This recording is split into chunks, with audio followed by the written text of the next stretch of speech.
Good afternoon and welcome to the only FM sports talk show in the Tampa Bay area from 3 to 5 on Saturday afternoons, the Sports Web, now at 106.1 FM, the Tan Talk Sports Network. I'm your host, Peter Blake. He is Sean, the Sports Don. How you doing today, man? You know what? I kind of know how you're doing today. Man, that was good, Spider. I'm in the building and I'm loving life. You know I am. I am. Welcome to another edition of the evolution of Sports Talk Television. It's the Sports Web. I'm your host, Peter Blake, giving you something to think about. And how do we start off this show as we always do here on a Monday and Wednesday night? Bring your passion, bring your excitement. Just don't bring any nonsense. And I thought we should start off the show on that note at this point because of Sean the Sports Don and his birthday. Of course, being his birthday today, every time we would start off a show, we would not only start it off with a monologue, but anytime I always referred to him, hey, Sean, how you doing today? I'm loving life. So that's what we're going to do tonight. We're going to celebrate his life because it is his birthday. Happy birthday to Sean the Sports Don. With that being said, we got lots of things to talk about tonight. We'll recap the Tampa Bay Buccaneers and that loss to the Jacksonville Jaguars. As always, we will take your phone calls. As it being a special night, we will have plenty of guests, people talking about Sean the Sports Don and his legacy, because his legacy runs deep on this show. No doubt about it.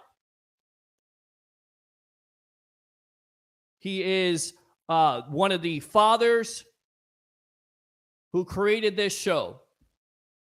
And I will give you a story with him. I'll give you all kinds of stories all night long. But I tell you what, I want to start off with one of our first videos because we originally met, and I'm going to get out to this guest in just a moment. We originally met in 2011 as I was starting off my radio career there on 1010 AM doing a show called The Sports Mob with Sam the Godfather, who will join us tonight. It's been a long time since we had him on the evolution of Sports Talk Television. And then on top of that, I met Sean. And Sean would call in. He would agree with everything that I was saying. We were like brothers from another mother, honestly. And then I got a chance to meet him, and we just hit it off. It's like we would have been best friends forever. We met at the Tampa Bay Humidor. And we continued to talk, and we continued to find out about, how much we had in common. Not only were we Bucs fans, but we were Florida State fans. We were sports fans in general. And Sean always thought of himself as a fan. He always thought of himself as that he wasn't a sports broadcaster. And I knew he could do it. I knew he could be a radio broadcaster. I knew he could be a sports broadcaster. And we continued to talk weeks after weeks, especially during football season. That's why it's bittersweet for me tonight to come on this program. Because I miss him every day, especially today on his birthday. There's a lot of great memories that we could talk about tonight, and I'm not going to try to get too emotional with that. I'm not. I want to be strong. But here's one of our first videos as we met in 2000. We were getting this show together called The Sports Web, and I really wasn't sure if he was going to be the co-host because actually after we met, we continued to talk. I went to broadcasting school. We kind of did like a demo show. It worked out really well. And then the Sports Web was born. We got a chance to go out to Bucs games. We got a chance to go out to one Bucs game there, of course, with Jameis Winston, I believe his first one in 2015. So here is one of our broadcasts. The quality is not great, man. But it was just two guys just trying to do their thing, trying to create something when we weren't credentialed media, when we didn't have these fancy cameras, we didn't have all this fancy equipment that we have now that sometimes we take for granted. on the evolution of sports talk television. Here we go. This is Peter Blake, host of Sports Web on WTAN 1340 AM. And here's Sean Sportstar. What do you think of this game? Man, I thought it was a really good game for the Bucs. They came out, they established themselves early. I thought James Winston looked really well. I think he went 8 of 13 for 90 yards. I hated the penalties, but the defense had turnovers, level up turnovers. So I think this is a good building block moving forward for going into the season. And the two things that I really liked was seeing Doug Martin, that 30-yard amazing run, and the defense get in on the action. Lovie Smith called the defense a pick six by Alterno Werner. That was good to see. So right now it's 23-3 at halftime between the Tampa Bay Buccaneers and the Cincinnati Bengals. Of course, we are the host of the Sports Web on WTAN 1340 AM every Saturday afternoon from 4 to 5. Definitely tune in. Listen online at tantalk1340.com and make sure you get on the phone lines at 727-441-3000 on Saturday afternoons from 4 to 5. I'm your host, Peter Blake, giving you something to think about, and he is Sean the Sports Star. Bring your passion, bring your excitement. Just don't bring any nonsense. You don't bring no nonsense. Bring the nonsense all the time. So there you go. That's what it was all about right there. One of our first broadcasts together. Amazing stuff. He had a great personality. So again, this is a celebration of life. This is a celebration of his life. Tonight, if you have any memories of Sean the Sports Don, if you watched us from the very beginning, then you can go ahead and share that if you want to. Open phone line, 727-255-0391. It's 727-255-0391. I want to read these comments, and then I'm going to get out to Sam, the godfather of the Sports Mob on 1010 AM as he's back there, sitting there, smoking his cigar, as always, being cooler than the other side of the pillow, like always, my friend. It's been a long time since we had you here on the Evolution, so let me go out to KR. Evening, guys. First again, thanks a lot for tuning in. Oh, yeah. Let's go out to KR. Salute to Sean. Thank you, Peter, for continuing the legacy of your dear friend, brother. The Sports Web continues the standard of sports news in the Bay.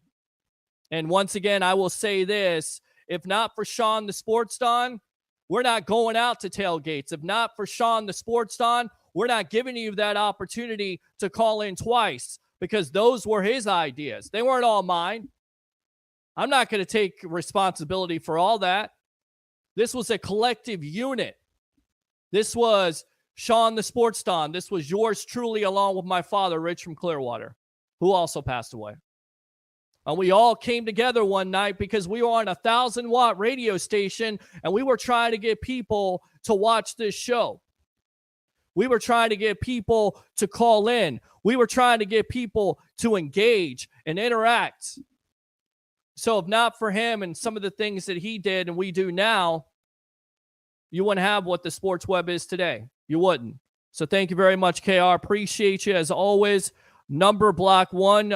Yep. Thank you very much for tuning in. Scott says, hey, let's go out to Scott again. Let's go. Let's go. Let's go. Let's go out to the Hill Mark. Let's go Bucs. Absolutely. Let's go Bucs. How about them Bucs, baby? Let's go out to the Plunder. Let's go. Let's go. Let's go out to Scott Broadway. Bring your passion, bring your excitement, but no drama. It's no nonsense, but thank you very much for tuning in. Yeah. Let's go out to Scott again. Thank you for what you mean to the Sports Web and the Buccaneer. Prayers for you, Peter, and the Sports Web family. And Sean's family absolutely will get his sister on. I didn't know Sean had a sister. Sean was a private guy. The Sports Don was a private guy, and you learn later that he had plenty of brothers. I knew about his brothers, but I didn't know about his sister. His sister will be calling in here in about 5 minutes, so we'll get her on. We'll talk to her because I know that she has some things and some memories and some things to share about her big brother. She does. And if you want to talk Bucs tonight, we will talk Bucs. Trust me, I don't want this to be, a sad session, but I definitely want it to be a celebration of life, if you will. Thank you. I appreciate that, Scott.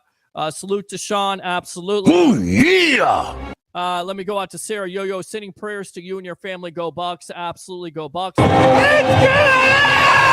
All right, so without further ado, I've been looking forward to getting this guy on for a long time. I started out with him on one of the shows there on 1010 AM called the Sports Mob. It was yours truly, along with Sam the Godfather.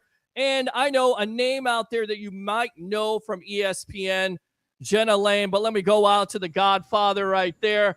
Godfather, welcome to the evolution of Sports Talk Television, my friend. How many years has it been? At my age, brother, we don't count years no more. But it's been too long, man. It's been what, since 2000? I could tell you when, since Raheem Morris last year. Yeah, and now Raheem Morris is the new coach of the Atlanta Falcons. So it's been a long, long time, my old friend. And like I said, we started out on the Sports Mob on 1010 AM with Jenna Lane, who's doing big things now with ESPN. You're still smoking that cigar, but I got to ask you, because that's exactly where we all kind of met. Sean was out at the Tampa Humidor, because at the time, you were doing what? Weren't you doing the Geno Hayes show? We were doing the Geno Hayes show at Tampa Humidor. Yes. Yes, sir. Wednesday night, man, that place was what? Standing room only. And yeah. I'll never forget it, man. But you know what? Before we get into Sean, let me just, offer my prayers to his family and friends and those who Sean meant so much to. Sean is he's a great guy, and Spotty, you'll hear me when I talk about people who have made their transition and gone to be with the Lord. I would never speak in past tense, because they're still with us. They may not be here physically, but spiritually they're still here with us. Everything that they've imparted on us while they was here still dwells inside of us. So that's why I will always speak in the present, never in the past. But Sean, the guy is just amazing, man. I'll never forget the takes that he had when he called in. And one thing that you said that you was 1,000% right on, that joker agreed with you with everything. I don't think he ever agreed with me on anything, man. I think only reason he called that show was so you and him could double team me, man. That's great stuff. And here's the thing. The funniest thing about it is that I had no idea that basically he was going to disagree with me when we got on a show together, because we could really never agree, Godfather, on anything, especially the name. And at the time, I told him, I said, listen, I've got to change my name to Peter Blake, because there's some people in the radio business that may want to give me a radio job, and they just have a problem with Spider. And he's like, all right, Brian Gumble, you're going to be Peter Blake now. All right, I'll call you Peter Blake. So sure enough, Sean being the way he was, it would take him a couple segments, and then he would go back to saying, Spider. And I didn't even worry about it. I didn't correct him at that point, because that was just him, and he knew my story, and he knew what I went through. I told him about why I got the nickname in high school. He was one of the few people I told about it, because I trusted him. And you're exactly right. It was such a blast to do a show with him, not only with you, because we brought him into the studio at the time. Talk about that. Talk about some of those times with the Sports Mob. Well, I tell you, man, Sean had a natural passion unlike anybody I've ever met. Some people, you kind of got to do some things to get amped up, or you try to be passionate, but you can see through it and be like, all right, that ain't really real right now. But with Sean, he gets to talking about sports, and especially if it's what he believes in. And this guy just exudes passion without any effort. And he's extremely knowledgeable. But here's the one problem I've always had with Sean. Mm-hmm. As knowledgeable as he is. Yeah. And anyone who's ever spoke to Sean knows that he knows his stuff. Yep. But you couldn't get him to believe that he knew as much as he did. for whatever reason, he did not feel like he knew as much sports as he really do. The guy was very, very bright, man. Yeah. And you know, the thing here's the thing I will always remember is his humbleness. Mm-hmm. I don't know if you remember, and you should, because it was the night when y'all first met when he came to Tampa Humidor. I had on some goofy hat. I don't even know where I got it from. I don't know what made me wear. I guess I just wanted to be silly. Yes. And he looked at me. He was like, "Man, I like that hat. Where you get that hat from?" And I took it off my head and gave it to him. And man, he was like so appreciative of the hat. You know, me giving him the hat was like, you know, man, you really gonna take this off your head and get, brother, if you want it, it's yours. Well, I didn't ask you for it. I just said I liked it. It's yours. It's awesome. You know, and just an all-around stand-up guy, man. You could have dialogue with Sean, and you don't necessarily have to agree with him. It's going to be passionate. You're going to have a debate, but nobody's going to get upset. It's not going to turn into a yelling and screaming match. Now, you might have to get him to calm down a little bit. Yes. You know, but when everything is said and done, all is well. Yes. And we're on with Sean. We're doing a salute to Sean. We're on with Sam, the godfather of the Sports Mob here on 1010 AM from our 1010 AM days. I'm your host, Peter Blake, giving you something to think about as we got into plenty of screaming matches. You see, that's the thing. He evolved like the show. The show is all about evolution. We evolved together. We were on, this AM radio station, which at the time was an FM, but only had 1,000 watts. And we'd be going back and forth. And again, Sam, we would think of ways. And I tell you, I'm going to hold off on that because we're going to go out to the phone lines. Very special call here. We're going to go out to Sean's sister. Is this Sean's sister? Nope, I don't know who this is. Hold on a sec here. Stand by. Welcome to the Evolution. You're on the Sports Web. Okay, I'm getting no sound here, so I don't know what's going on. Stand by. All right, we'll have to have them call back here. I don't know what's going on. So stand by. Call back in just a little bit because we're expecting Sean's sister to call in here. Let me see if my phone line is working right here. Hold on a sec, because sometimes it happens like that. Yeah, and it's not working for some reason. So hold on a sec. I'll tell you what, let's go ahead and take a break really quick. I'm going to play another video here, and we'll have a story afterwards. I want to make sure to check all my sound, but we'll come back here with Sam, the godfather of 1010 AM's The Sports Mob. We have some more stories about Sean here on the Evolution of Sports Talk Television. Stand by. We'll get you back on in just a moment, but I want to go out to this video really quick. And then when we come back, we will have Janelle Davis here, Sean's sister, on the Evolution of Sports Talk Television. Here we go.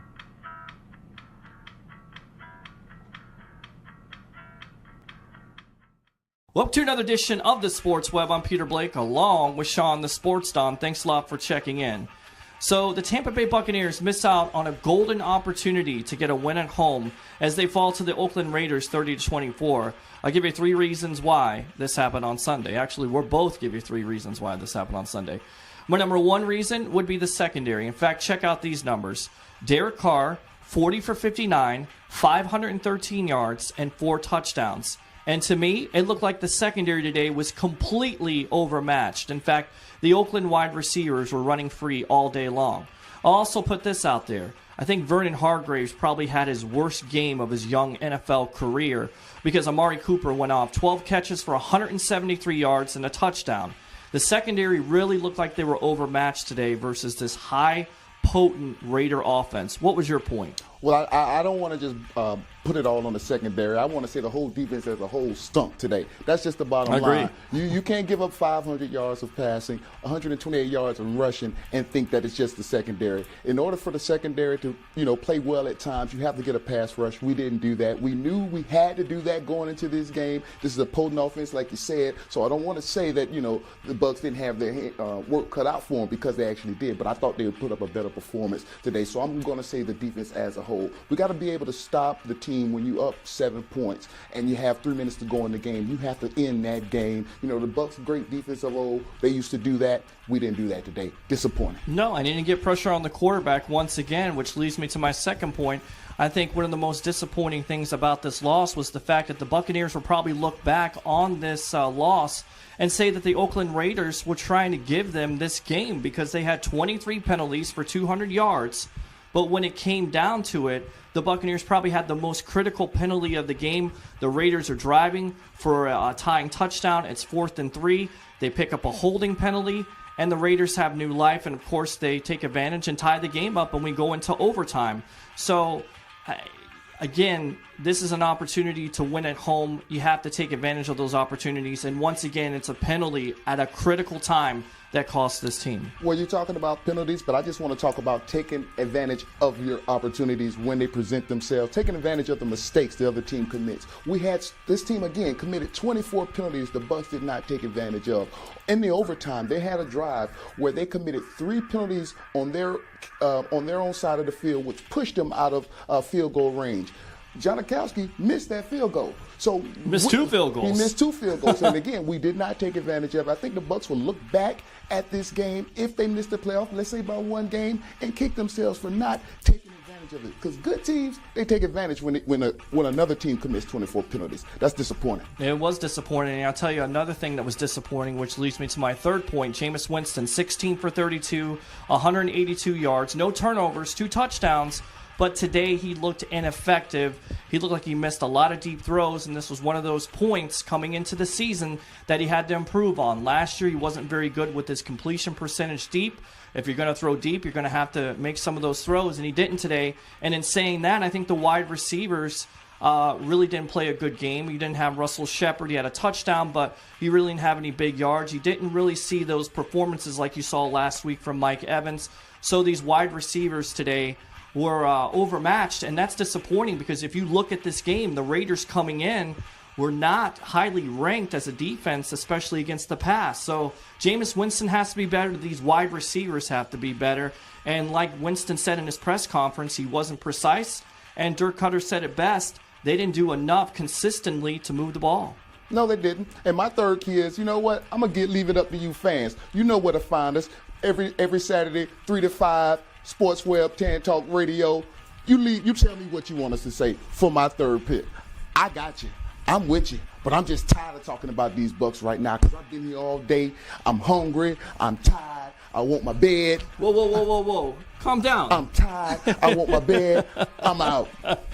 He's out. So we look back at this game. The Buccaneers lose 30-24 to the Oakland Raiders, and now they have a short week to get ready for the Atlanta Falcons. It's going to be a challenge. For another edition. All right, so the story behind that really quick, and we'll get out to Sam, and hopefully this phone line is working tonight. Of course, you know, stuff is not going to necessarily always work like it should. I don't understand why, but that is legit. Like, he is absolutely anxious with that game. He's upset. We all remember as Bucs fans. But this is the first time for Sean to be in the press box. So he is like a fan. He doesn't want to be in that press box, the media guy. And he's just trying to cheer. He's trying to do this. And I could see him at the end of the game, at the end of that Raider game, where he's just trying to jump out of that suit and just trying to be the biggest Bucs fan of all time. So the story behind that was not only that reaction, because he was disappointed with the Bucs, you know, trying to win that game and not being able to win it because they pick up a holding call and then they give second life to the Raiders. And we all know what happens after that. So the Raiders tied up and then eventually win it in overtime. But also Rick Brown at the time, who wants to come on the show here eventually and salute Sean, and we'll have him on the Evolution of Sports Talk Television when he's not busy. But he finds us a place in the press box. We don't know if this is correct or not. First time we're credentialed with the Bucs, so we're freaking out. We're trying to get this camera. We're trying to get all this running.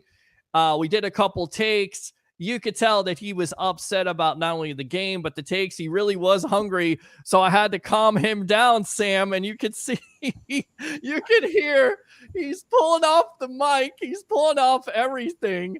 And I listened to it again, and I was like, Sean is doing that. Like, he really wants to get out of that suit. He wants to get that mic off. He's so upset. He's so pissed off. He wants to be a fan. And then we went to the press box. We did a couple takes. And I'm like, I'm not sure, Sean, if I'm happy with this. You better be happy with this. I mean, I could see it. And I could hear him saying that. So, yeah. Peter, listen to me, man. I can understand everything you just said about him wanting to get out the suit, upset because he couldn't chair. That's a quick way to get put out the press box is chair, right?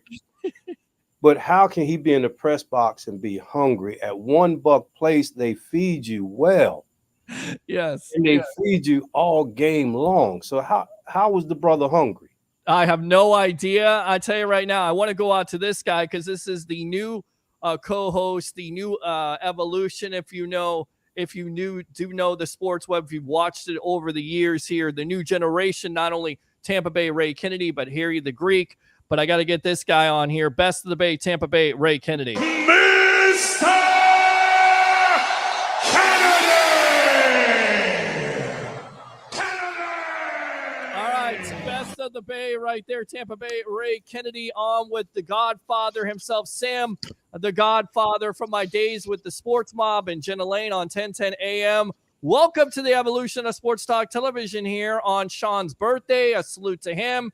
And then, of course, the Bucs losing to the Jaguars, which we can talk about also. But introduce yourself here, Tampa Bay Ray. This was one of my first co-hosts, Mr. Sam, the Godfather of the Sports Mob. Tampa Bay Ray, nice to meet you, my man.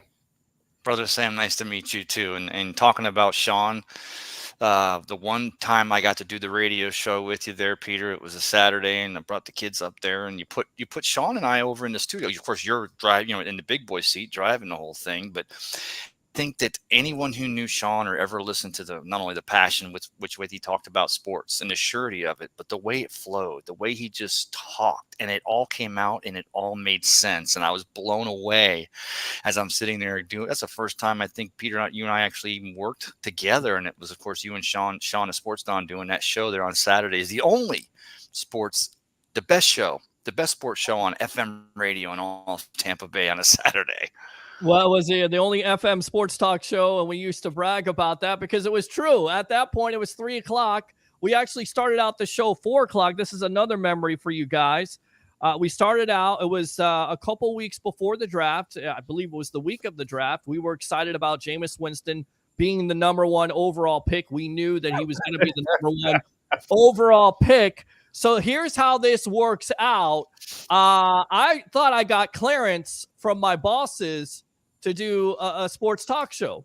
So all of a sudden we're sitting there together and the phone rings and it keeps on ringing. I'm like, are these callers trying to call up? So I had to take the calls on the break. It was not the callers. It's actually the owner and the general manager saying, you didn't get permission to do this show, blah, blah, blah.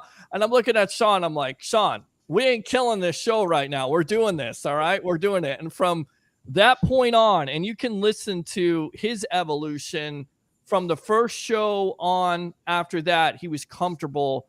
But I just remember that because the excitement in the Tampa Bay area for Jameis Winston being the number 1 overall pick, we were both Florida State fans. Sam, I know you remember that time because hope was eternal at that point that the Bucs were going to be able to turn it around. Sean was not only the biggest Bucs fan, the biggest Florida State fan, but the biggest Jameis Winston fan. Well, I'll tell you what, man, if I was still on the air when Winston was coming out of the draft, I'd have had a lot of Tampa Bay fans mad at me because there's no way in hell I would have picked Jameis Winston number 1. If you remember when Greg Schiano did his press conference, remember when I came back in the studio and I told you and Jenna, when y'all asked me what did I get from the press conference, I said, within a year, there's 2 players on this team who will not be here next year. Yeah. And I said, Josh Freeman, number 1, LeGarrette Blount, number 2. And y'all looked at me like I was crazy. Yes. And what happened? They both was gone. Yep. Yes. Here was my take on Jameis Winston coming out of Florida State. Yeah. And I think the Bucs fans can agree with this now that, hindsight, right? With Jameis Winston, you mistook charisma and passion for leadership. Yeah. Jameis Winston was never a leader, and you brought him into the organization. You made him the face of the franchise, put him in a position of leadership, and the guy was never a leader, right? Yeah. I won't hold him on the crab legs because I know the real story behind the crab legs, as do you, Peter, because I shared that with you. Yep. Okay, and it's credible. So I won't hold him on that. I actually give him props for that because he took that for the team, right? But when you're a leader, you don't get yourself in that position. See, average people, the three of us, we can do those things. We can stand up on the table and scream, grab them by the pee, whether we singing a song or not, right? But Right. leaders don't do that. Leaders are different. Leaders don't do what average people do. Right. So if you look at Jameis Winston's track record, he had a history of being an average person, doing what the average people do, not doing what leaders do. Yeah. And I think we mistook his charisma and passion for leadership, and they're not the same. Yeah, I think, though, the excitement of him coming to town and again, us being biased Florida State fans at that point, we thought that it was going to turn around. Of course, it didn't turn around, but I remember in that show, he came to my house when the draft was on. He had to actually go into the bathroom. My mom remembers this. He had to go into the bathroom because he didn't think the Bucs were going to do it. He thought the Bucs were actually going to trade out. They were going to screw this up. He was so nervous. And I remember him coming out and just being elated and excited and everything like that. I want to go out to these comments really quick, guys. Philly J. Okay. Thank you, guys. Absolutely. Philly J. I'm here. Mike COC. God, I hated that game. Remember that game? I know Sean hated that game. I miss seeing Sean, the Sports Don, on the regular. I know he's up there watching and seeing how good this Bucs team is lately. Happy heavenly birthday to Sean. Absolutely. And it's like Sam said about Sean and the things that Sean told me when Dad passed away is we will remember him. He will be remembered because we will keep him in the memories. We will keep his legacy alive. That's what he said, and that's what we do here every night we can on the Sports Web, because a lot of the things that Sean wanted to have happen, this show is definitely taken off with the followers, with the Tampa Bay sports fan, with the fans being the star of the show, with getting 2 calls. I would like to do the walk-up music, but YouTube doesn't like that. But, overall, and he told me when we decided to, do something different because the radio station wasn't good to us, and I decided to go with Bucs Report. He said, keep on going. Don't stop. And I said, you're going to be along for me on the ride, right? So let me tell you what, I want to go out to the phone lines here, but I want to go out to Sean's sister, and then Sam, I will get you out of here for the night. We'll see if we can get her on because I know she has some things to say here about Sean, the Sports Don. Let me see if I can get her, if this phone call will work. Let's see here. I don't know what is going on with my phone. Hello? Hello? Okay. Hello, you've reached Grinder. Please leave your name and number. No, don't do that. I don't know what is going on with my phone line tonight. So we will try to figure this out. But I tell you what, Sam, I want to get you out of here on this. Just give me some final thoughts of, Sean, the Sports Don, and anything that's on your mind here. Definitely don't be a stranger. You can always call the show whenever the phone line is working, but just give me some final thoughts. When you go to Verizon or somewhere other than Wawa and get your phone line, man, you'll be back in business. Well, he does know you, Peter. He definitely does know me. It's Spectrum at this point. I don't know what's going on, so we'll try to figure this out. But it's technology, man. What can you do except roll with it? Yeah. But Sean will forever be my guy, man. He's a amazing person. I'm so fortunate to have met him. Although, him and I never became as close as you and him were. I think as far as, the radio goes, we were good radio buddies. Yeah. And amazing guy. And like Ray just said, man, the way it flowed, man. I mean, Sean was just so gifted and so natural, but at the same time, very humble. The guy just didn't realize how good he truly is at doing this. Yeah. And I'm glad that you gave him a chance, man, and extended an arm to him. and brought him along for the ride, man. So now the world got to meet Sean and fall in love with him. Yeah. You know, amazing. Exactly, my friend. All right. Thanks a lot. Don't be a stranger. Hang on, let me ask you one thing now before we go. I know we've been talking about Sean, but I want to hear your insights on the Bucs real quick. Okay. What do you want to know? It's a lot of excitement, man, going on with the Bucs. What is it, overhyped? Is it for real? What is it? No, it's definitely not overhyped because listen, they re-signed Baker Mayfield. They re-signed Mike. Huh? That was a mistake. Well, see, we disagree on this already. See, we were doing a radio show. We definitely disagree because Baker definitely deserved it. 28 touchdowns, 10 interceptions. You finally get him an offensive coordinator in Liam Cohen, who's worked with him before. I think the transition process is going to be a lot better than it was with Dave Canales. And then on top of it, adding Graham Barton to the mix as your center. That offensive line is going to be improved now. And I think the defense is going to be improved. And you know what? It was quiet this offseason, unlike last season with your boy there, Devin White, going to the Philadelphia Eagles, who definitely was, a distraction. That defense got better. I think Todd Bowles, after going 4-7, getting that vote of confidence from the Glazers. I like the Bucs to win 11 games, 11-6, and win that NFC South. I definitely think they can. And listen, Sam, they were only a couple plays away from getting to that NFC Championship game if you're able to defeat the Lions. I think this team is very special, and I like the makeup of it, and it starts with Baker Mayfield.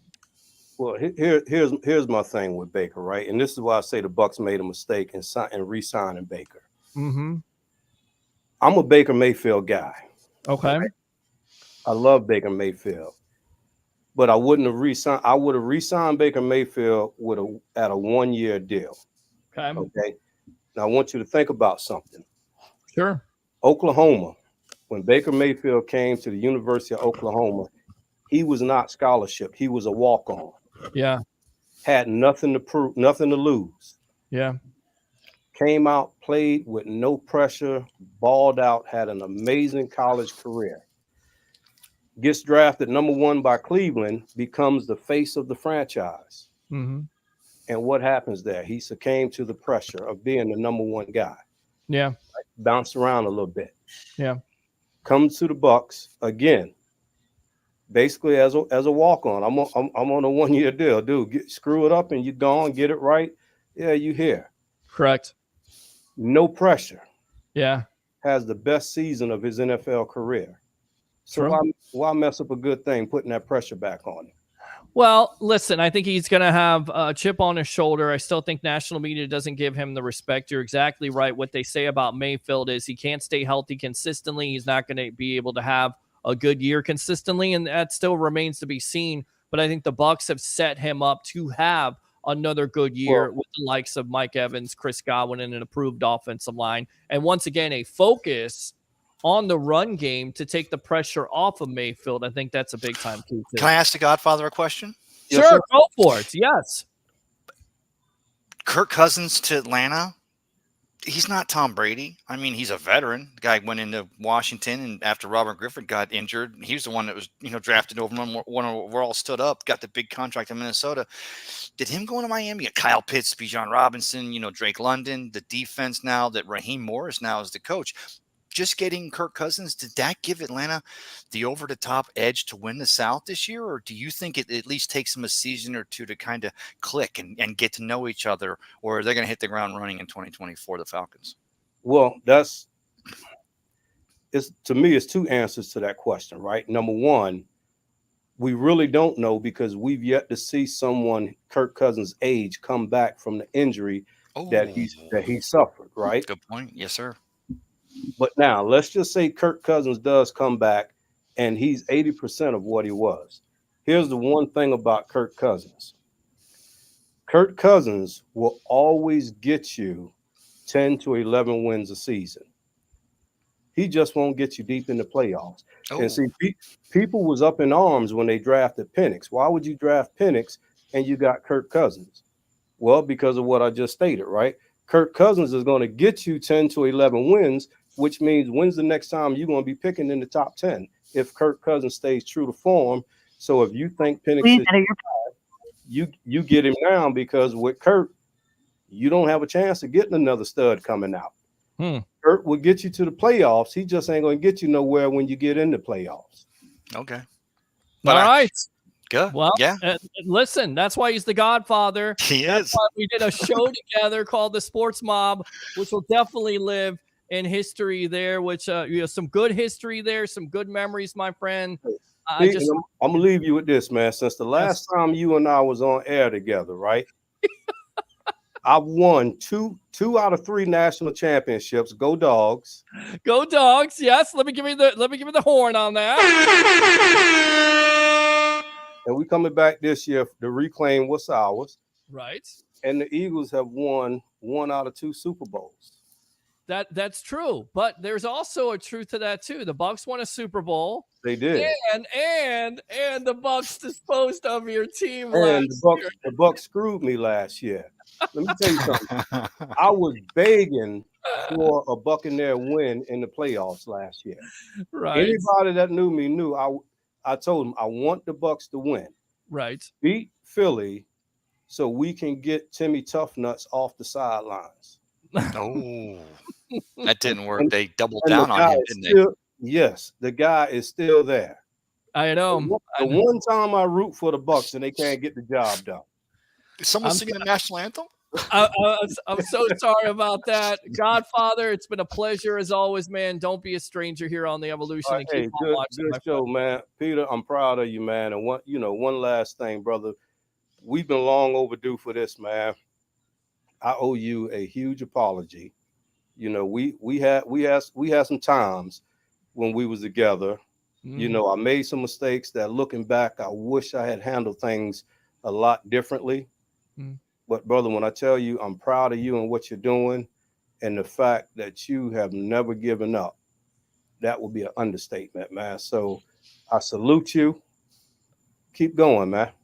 We'll do it, my friend. I appreciate you. The limit. It's only the beginning. That's it. You're exactly right, my friend. And in my opinion, all is forgiven. I owe you an apology for the way that brother, you owe me nothing.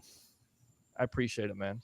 Thank you. You owe me nothing, dude. I'm proud of you. And Ray, it was nice to meet you, man. Yeah, well, I've seen you before, brother, and let's get together and do this. We can talk Philly, we can talk Bulldogs, we can talk about anything. It's good to talk to you tonight.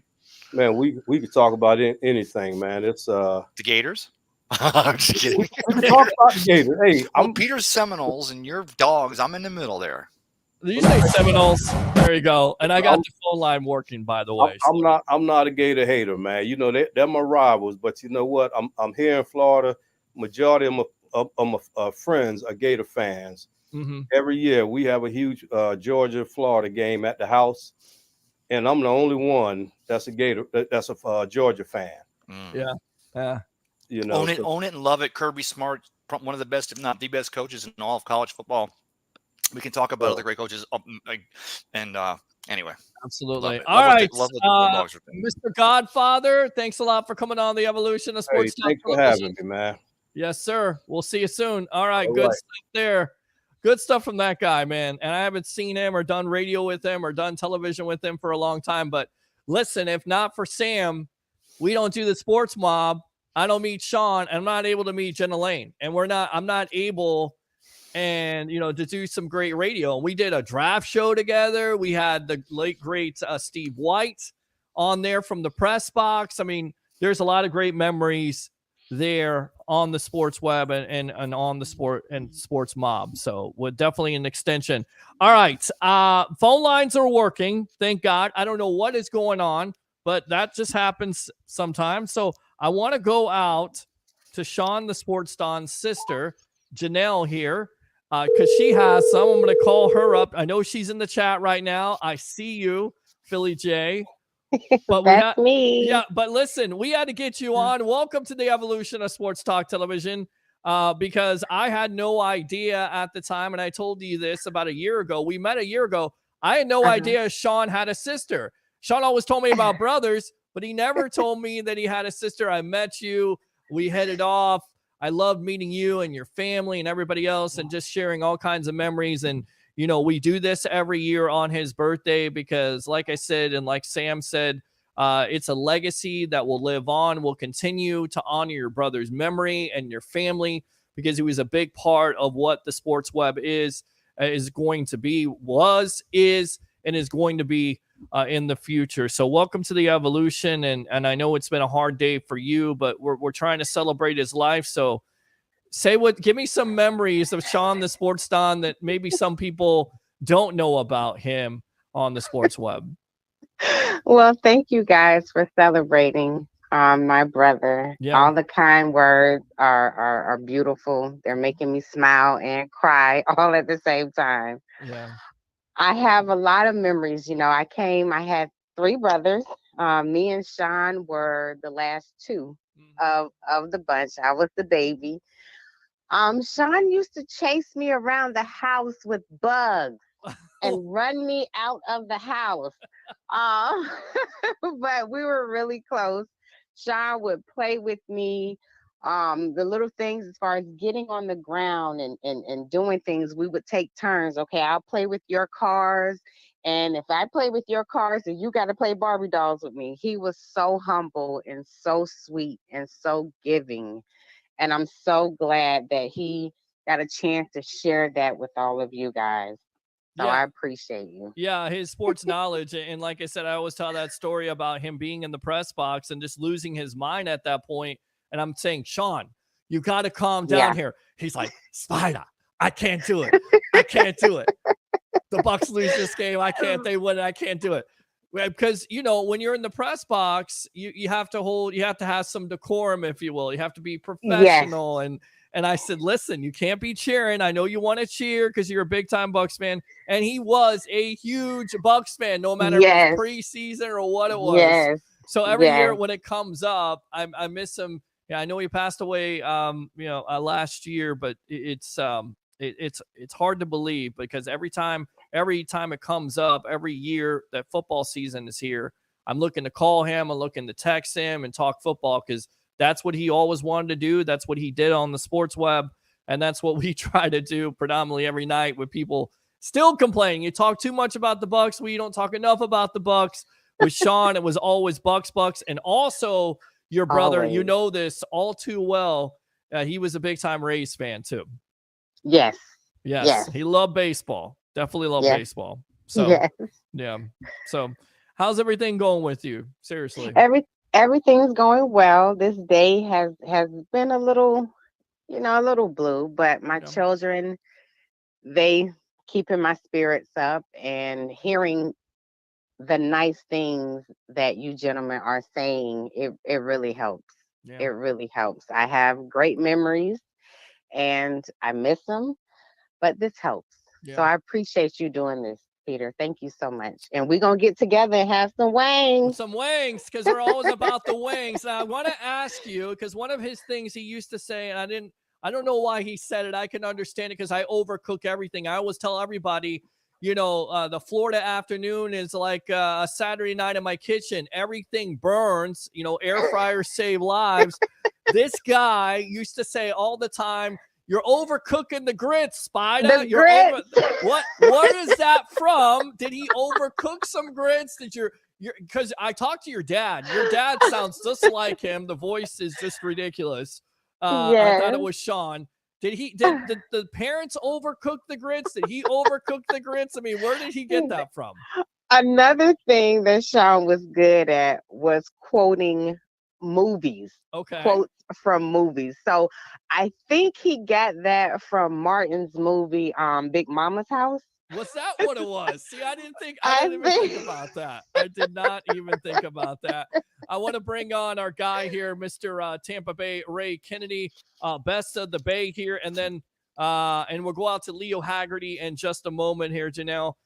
Thanks a lot for joining us. Give me a story with the Bucs playing in the house. I know we weren't always doing shows there, but give me some stories, some sports stories with your brother that you can remember. Well, every Thanksgiving, my dad, I don't know if you guys know of this old electric football game. Okay. And it was little men, real little men, and they had electrical currents at the bottom of them. Yeah. And every Thanksgiving, every Thanksgiving, we would sit down at the Thanksgiving table, and my dad and my brothers would play football. And of course, it was serious. Of course, Okay. I was always with Sean. I played Sean It, in Madden, and yes. I beat him, and he'll never live it down. You didn't beat me. You cheated. I'm gonna beat you next time. I'm gonna show you. Oh, okay. Let's play some Madden. So Oh yes. I believe this. It was a very serious, intense game. And not only Sean, my brothers, all of them were very passionate about football, the Bucs.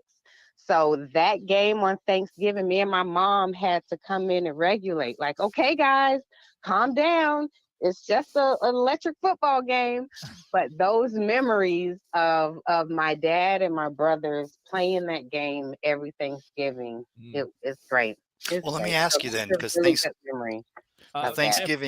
Thanksgiving's known for football, family, and food. So, in what order would you say Sean would have put those three: football, family, and food on Thanksgiving? Sean did love to eat. But wait,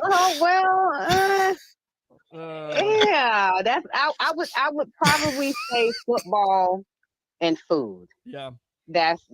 Football and food. Football and food, yeah. And family's just, we're all here. Yeah, sounds like me too, because you know with Thanksgiving, you sit down, you watch football, and the great thing is to now you can eat as many times as you want to, as many helpings, and then if the football game is boring, you fall asleep. Yeah, I can imagine Sean basically getting bored, falling asleep. There was another thing also, and we're on with Janelle here. Sean's sister, Sean the Sports Don, it's his birthday. Salute here tonight on the Evolution of Sports Talk Television. It's the Sports Web. I'm your host, Peter Blake, along with Best of the Bay, Tampa Bay Ray Kennedy. He also had a thing for music, and I know this because we would talk hip hop, we would talk music, we would talk this and that, and the other thing. Talk about your brother and what kind of interest did he have in music also? Oh, Sean loved music, but he couldn't sing a lick. He could not sing. No, he could not. But he knew he could not sing, and he did not care because his passion for music was so strong. Sean used to write music. We would sit in the car for hours just listening to music, listening to songs that he wrote. And I would try to sing on him, and he would sing. We would sing together. Oh, he loved music. Just love. Well, love. We would play, So Fresh and So Clean by Outkast, because every time I hear that, I think of your brother. But I can also think of your brother trying to sing that, and people go, I want him to rest in peace. I'm like, I want him to rest in paradise, but I never want him to rest. I want to hear him sing that song again, as bad as it was. I loved your brother when he was trying to sing, and we would go back and forth on this, and Saturdays will never be the same, and we appreciate the time here on the Evolution, really do. Yeah, thank you so much for honoring him. It means a lot to me and my family. Thank you so much. Absolutely. We'll see you this weekend for some wings. All right. All right, now see you for some wings. Y'all have a good evening. Thank you, guys. All right, there you go, Janelle. Sean the Sports Don's sister right there talking to us on the phone. Let me go out to this guy because he knew him also for a time. He's been around us a long time. It's the legend himself, former Coach Scout and now media member of Night Sports Productions and Amped Up Sports. Here we go.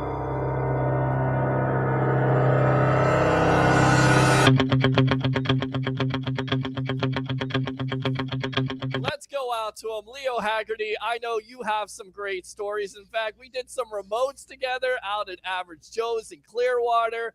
We had you at the radio station. I mean, just good times. And I was talking to one of our colleagues in Rick Brown, and he said it best. He was in Clearwater on Saturday. He thought of us, but it wasn't the same. I mean, my friend, you have so many memories of Sean the Sports Don. Welcome to the Evolution. Guys, I got to tell you the first story when I met you and Sean at a Buccaneers game. I'm sitting there in the second row, and I turn around, and in the third row are these two guys in suit and tie. And I'm thinking, have these idiots just come from a funeral or what? What's going on here? And they got plates. I've never seen any. Now I eat a lot, right, at the Bucs game, right. but I've never seen. I thought somebody put the food on with a steam shovel. There was so much. I'm going, oh, these. And then the Bananas Foster showed up, and I think Sean went back and said, let me get another one. So, but I turned around and I said, who are you guys? And you introduced yourself, and it was crazy. And they go, who are you? I said, well, I'm the legend. That's right. You said it. You said you're Leo Haggerty, and I was like, I know who you are. And we started automatically talking college football. And Sean wanted to talk to you, and of course, one of our other friends here who will be on in just a little bit, Mr. Buck, what you heard himself, Gene Thomas, he was talking to you. And you're exactly right. We went out there dressed up in suits because we were told, listen, we got to make an impression on the Bucs. We weren't sure, if we were allowed. We were just this little radio station. Like I said, nobody was listening to us. We couldn't believe we were there. And I was like, Sean, you got to dress up in a suit. Spider, I don't dress up in a suit. Come on, Sean, you got to dress up in a suit. So sure enough, Sean being, the competitive guy he was like, I got to dress up better than you. And he was that day. Oh, pretty damn I thought he was going on the runway. He looked like a model. I'm telling you, man. I'm telling you. Yeah. You know what, Ray? When I look back at those two guys, I'm going, GQ. Here we go. Right there. And that's before Peter Blake drew that scruffer on his chin. He was clean shaven. He was looking good, but he was also looking like he was 12. So that was the biggest problem. And now I don't look like I'm 12. Now, according to some women out there, I look like I'm 65. I don't know if I'm 65 or not. Oh, now you look old. Now you look older than me. But back then you look like, hey, let me check his ID so he can, I said, let's go out afterwards and get some food. And, lady said, you got an ID there, pal? I go, oh, this is funny. Oh, this is funny. We're on with Leo Haggerty, or the legend, sharing some memories of Sean. We'll talk about some Bucs football because I know you guys want to talk about that game on Saturday night. But with that being said, we were out there for Average Joe's. And here's the thing, and Sam even mentioned this. How could Sean be hungry after that Bucs Raiders game? Because he was getting plate after plate. I guess he was still hungry because that guy could just eat and eat and eat. He had a wooden leg. That's what it was. He had a wooden leg. Yeah. Boom. That's it. Was that the overtime game with the alarm clock uniforms? That was the overtime Raiders game. It was the first game we went out to, and we went out to another game, and I'll play that video in just a moment here with us going to the Saints game and him dressed up in a suit and on the field. And, we weren't sure, again, if we belonged. We just went out there and did it. But doing a show out at Average Joe's, I swear, this guy was all about chicken wings, wasn't he? And we're going to have some chicken wings this weekend. Talk about that, because I know you were laughing about that at Average Joe's when he was just loving those chicken wings. You know what? Sean would pick up the wing. Yes. The whole thing went in his mouth. Yes. And out came something that you'd want to put at the Smithsonian because there was nothing left. It was all bone. I went, damn, son, where are you going? Yeah. Then he took another one. Boom. And forget it. If it was drummy, yeah. Oh, my God, that was it right there. I was like, gone. Yes. Yes. I think I called him Tyrannosaurus Rex that day. I said, you are a dinosaur. You are a carnivore. He loved it. He loved to agree with you and also and not agree with me. It was so funny because he disagreed with Sam, the Godfather, who we just had on the show, who's still in the back room. He would always agree with me. And then when we decided to do a show together, he would always disagree with me and agree with you. And you guys would talk about going out on the town.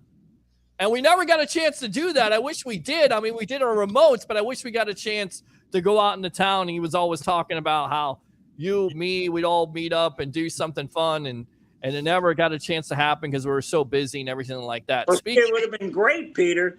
Yes. You would have taken the daughter, Sean would have taken the mother, and I would have taken the grandmother. We'd have taken 3 generations right there at the bar.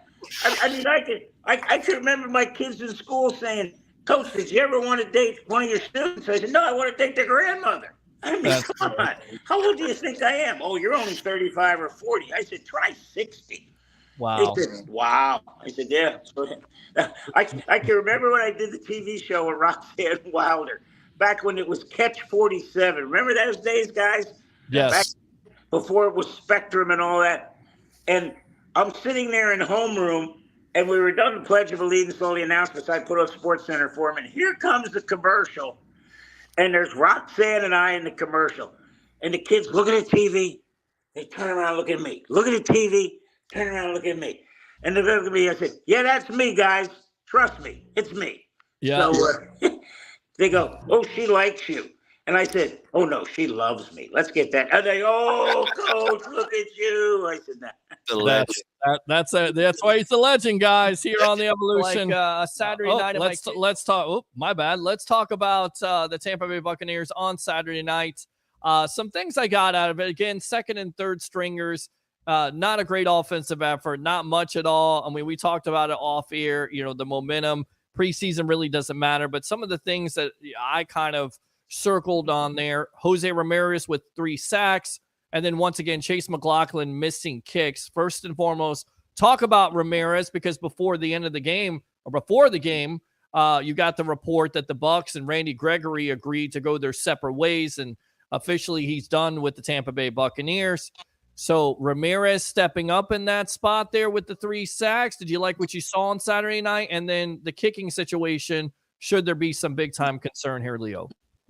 Well, let's be honest, Peter. The only concern they got right now is that. And again, the same thing's cropping up in Atlanta with you. Remember, you the kicker? Yes, you. He's got the same problem. He's missed. And you know what? Kickers are not held to the same, criteria as everybody else. Kickers are supposed to make every kick. Yeah. Quarterback can be, miss 4 out of 10. Receivers can drop 1 or 2 a game, but kicker, you miss a kick, you may be looking for a job. So, yeah, that's it. And the second thing, and Ray, I'll throw it to you in a minute, but here's my idea on Randy Gregory. Mm-hmm. I got a feeling he may have done this when he signed with the Bucs without consulting his lawyer. The guy's suing the NFL. And his lawyer said, Randy, if you're on a team and you're playing, I don't think your suit holds merit at all. That may be why he didn't show up. Ray, what do you think? That's a great point, Leo, because he was going to have to work to make this team. It wasn't going to just be on reputation alone. And you've got Brian Flores and his suit going on as he's just still a defensive coordinator, but then you also have the John Gruden suit, and he can't get anywhere near, but he's out there in Kansas City, helping quarterbacks. He's in New Orleans. But Randy Gregory, like you said, if you're on a team making veteran minimum or you don't make the team, but it makes it look a lot harder, like you were making nice with the NFL, how are you suing them when you were trying to get back with them? That's a great point. Yeah, it is definitely a great point. Now, Jose Ramirez with 3 sacks. I mean, what did you see from this young man? Because he was a later round, I believe a 6th-round pick last year on the practice squad. And then what we've heard this year is that he cut down weight, cut about 30 pounds. So he's smaller now. He's more faster. It looks like, he technique-wise, he's definitely been able to develop. Is this the reason why the Bucs have not pursued a Hassan Reddick or a Matt Judon, who of course got picked up by the Atlanta Falcons? Are they happy with their inside options here, if you will, in-house options with, of course, a Yaya Diaby, a JTS, and of course possibly the emergence of Ramirez? You know what, Peter? Let's be honest, guys. It all starts with 50 in the middle. As long as Vita Vea is healthy, he's going to play a preponderance. Hey, there's my SAT word of the day. Very nice. Hey, always. Hey, Ray, I got a plethora of them, okay? Plethora. Yeah, right. That's not even a word, Ray. That's plethora. You guys don't understand. When I'm on a show with Leo, I got a thesaurus right here because I got a dictionary and a thesaurus. Because I want to not only do I know the definition of the word, but I want to know other variations of it because Leo's probably going to drop them. Yeah, exactly. So you know what, Ray? It's always a pleasure coming on with you because we can exchange the English language in about 40 different versions, which is great. But you know what? Ramirez put something on tape, and that's the key. You get 3 sacks in a game. I don't care if you're playing the good sisters or the poor. If you get cut, one of those other 31 teams will say, wait a second, this guy got 3 sacks. And the hardest sack to get is between the tackles. Yeah. Because you're fighting everybody. It's just boom. And I can remember Ron Jaworski preaching to us, Peter, one day that, hey, you want to get a quarterback uncomfortable? Put color in his face. Because now he can't step up. And I can remember asking Tristan Wirtz, what did Tom Brady tell you at right tackle when you took that job? He said 2 things. Don't let him cross your face. Don't let him come fast. Because if he forces the guy wide, Brady can step up. That's the key. So, yeah, it's kind of crazy. But everybody's saying, well, the guy was playing against third teams. Again, I don't care if he was playing anybody. You get 3 sacks. That's like Caitlin Clark. You get 29 points. I don't care who you're playing against. Yeah. You got 29 points. And you know what? I hate to divulge into that, but I've never seen a group. I don't know if you saw the video from their last game with the Storm, where the Storm coach I sat there and had to suffer through an article in Sports Illustrated how they said Breanna Stewart was the face of the game and Caitlin Clark just took it from there. Not no, hell no.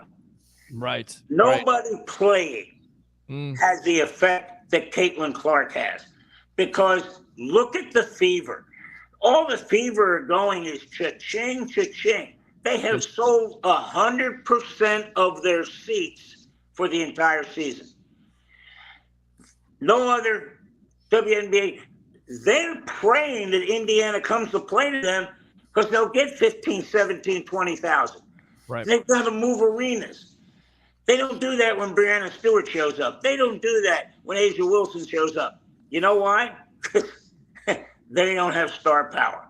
That's it. Caitlin Clark is a multi-generational talent. You won't see anything like her. And it's kind of comical because all they're saying is, oh, well, she turns the ball over. Well, she had 5 turnovers Sunday. 2 of them because the one girl couldn't catch the ball. Literally, just couldn't catch the ball. So even if she had 9 assists, set the rookie record already for assists in the season. She had 9 assists. I think it was 29 points.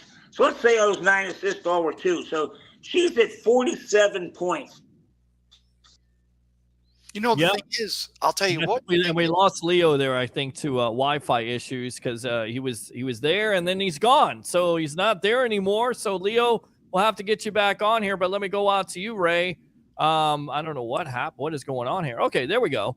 So we had Leo on. He was talking about it, Caitlin Clark, and he was talking about Jose Ramirez. Caitlin Clark. Go back to last year when Angel Reese and Caitlin, that was the big thing in college as we get to the Final Four with the ladies NCAA. And this year, Angel early on with Caitlin Clark. And I'll tell you what, talk about Caitlin Clark. We're 2 games into the second half of the WNBA season. She's already about 1 game away from setting the record for most assists. She's already 1 game away from setting a record for 20 points and 5 assists and 5 rebounds per game. And I'll tell you what, maybe I'm wrong here. Peter, you tell me. Caitlin Clark, her body of work. She doesn't make a lot of threes. She got to work on that game. She loves to go inside, but she makes things happen on the floor.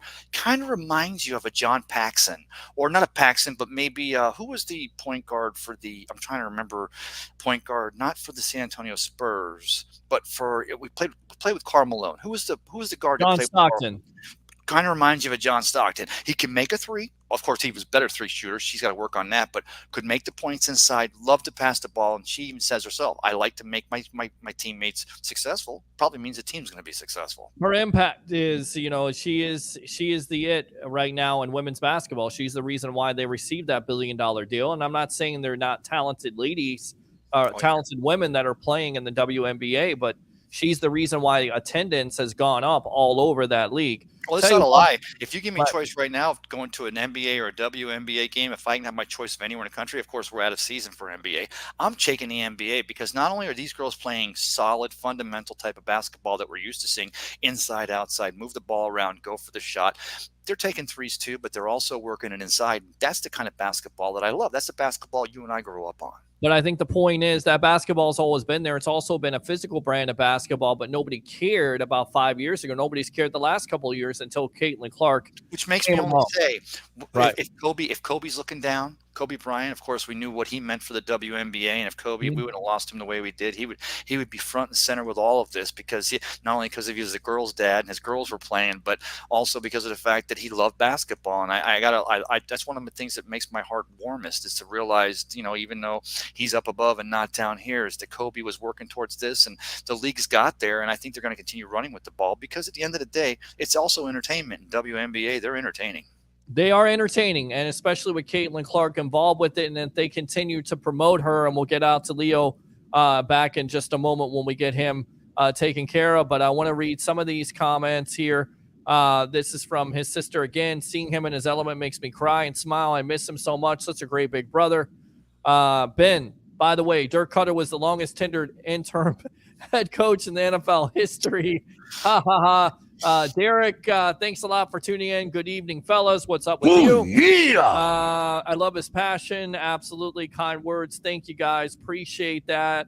So weird. I can hear you, but you can't hear me. We figured that situation out. I just switched something around. All it is a tech thing. Sorry we couldn't connect on the phone. We did connect on the phone. Let's go out to Tulio. Baloney about Mayfield. This guy sounds like he would pay Dak $70 million instead of $30 for Baker. You went head-to-head with Mahomes in the AFC Championship game. Few plays from the NFC won last year. Come on, man. All right, good comment. Yeah. Go Gators. All right. What's up, fellas? What's up, Tim? Right there. What was Jason thinking with Randy? Shaking my head.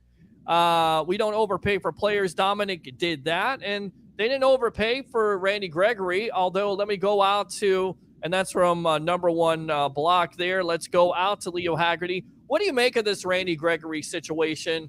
Why do you sign him in the first place? Because he doesn't seem like a Bucs typical player, culture, high character. He's had those problems off the field. Is it because you signed him to such a less contract, the risk and reward at the end of the day? Absolutely. It's all about risk reward. Right. There's no way as a general manager, you don't look at that. Right. Period. Right. Exclamation point. Whatever. How's it going to affect my locker room? How's it? And believe me, he probably went to Todd Bowles. Let's go back to Randy Moss. When Randy Moss got drafted, yeah, I got branded a racist because I said the team that drafts him will have a black head coach. Oh, you're a racist. I said no. Because that coach is going to have to sell the owner on this.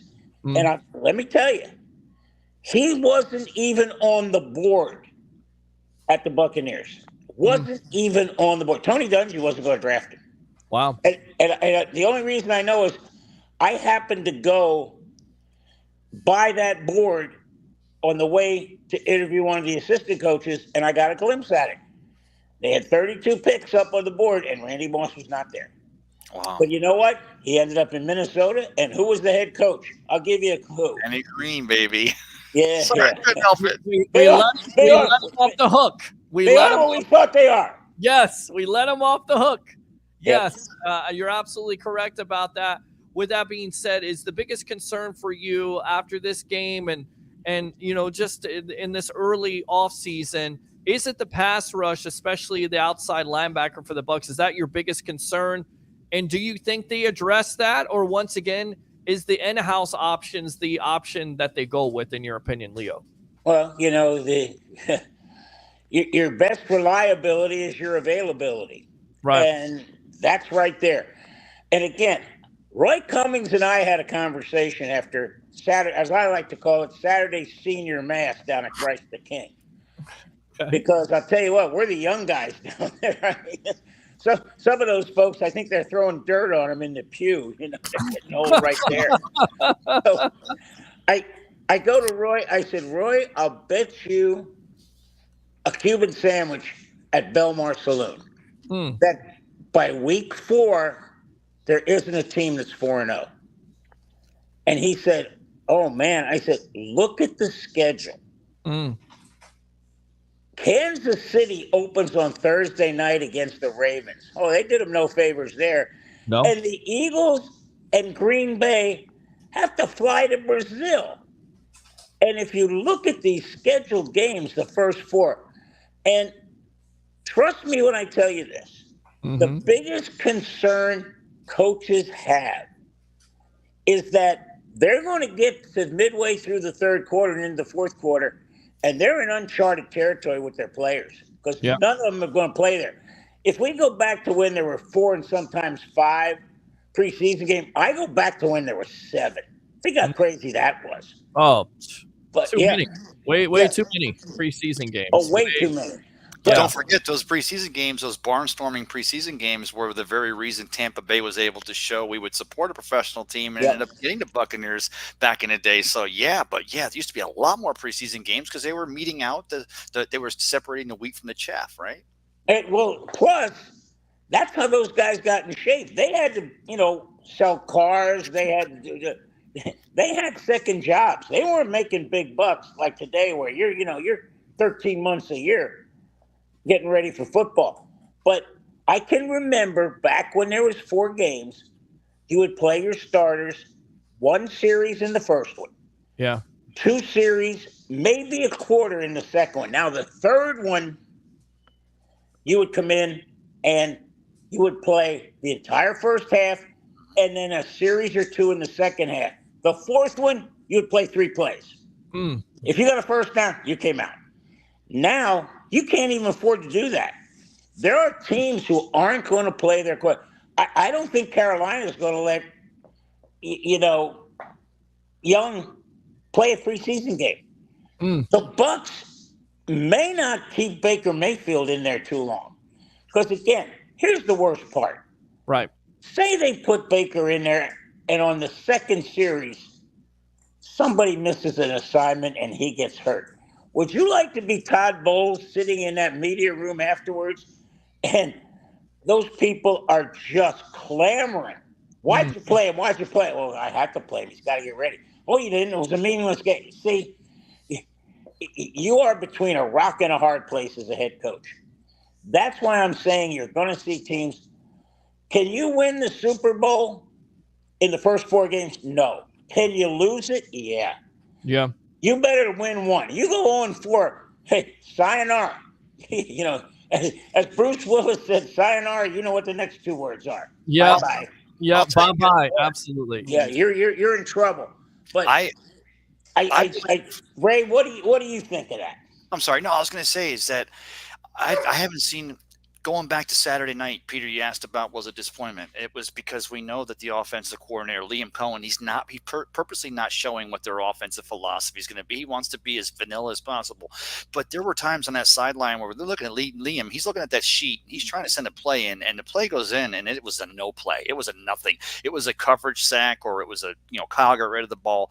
I think it behooves. It's not quite a Leo word, but I think it behooves the Bucs not to put Baker in that first-string offense, especially with Miami Dolphins, Jalen Phillips, and the problems or injuries they've had on the defensive side of the ball.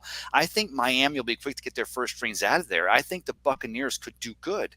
I don't think they want to show what their 2024 offensive philosophy is going to be. Don't show everything yet, but I think it would behoove them not to let this bucket to tell them, look, you guys go out and give us the first drive that the Jacksonville Jaguars had against us. Give us 14 plays, 85 yards and a touchdown, and we'll let you guys go and do sunflower seeds for 2 hours. If not, we're going to make you work. And I think because I know what you're saying, Leo, I'd hate to see an injury, but at that point you're saying to the other 11 from 53, you're saying to the other 44 in the room, yeah, we're just going to go ahead and take it the chance that in 2 weeks against the Commanders, we'll somehow find our butts from a hole in the ground. So I think the plan might be to play the entire first string.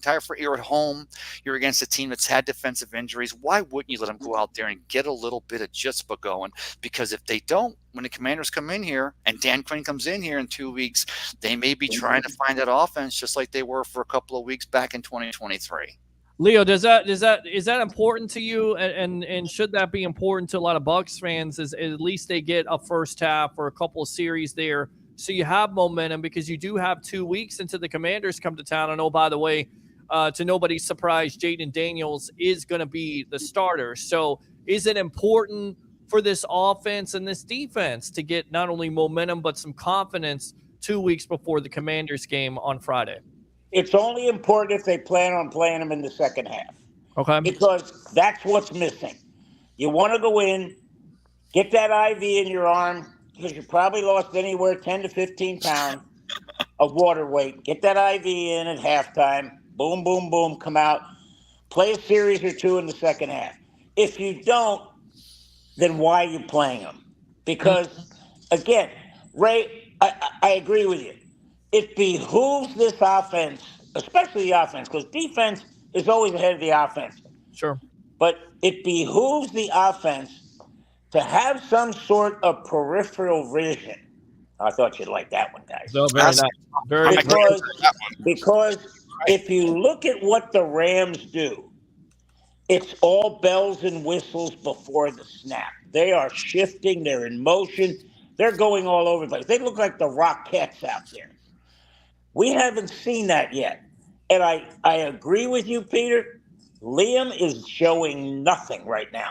Yeah. It'll be such a pleasure to watch this offense. The only thing I'm worried about is Carolina. They're not even going to be a factor. But Atlanta and New Orleans, the same system. They're all Sean McVay disciples. Yeah. So these guys on defense are going to be used to seeing this. So, again, they got – my biggest concern, guys, and I don't know about you, but what the hell was the NFL thinking making a 4 o'clock game in Tampa in September? Yeah. I guarantee you, if their kickoff is before 6 o'clock, I'll be amazed, because it's going to be – we're going to get a lightning storm. Welcome to September in Tampa. USF, they're playing all their games at 7 o'clock at night. Yeah. They may get delayed maybe a half hour, 45 minutes, because they're going to have lightning sometime between 4, 5, and 6 o'clock. But you know what, guys? Come on. It's a 1 o'clock game, or play on the road.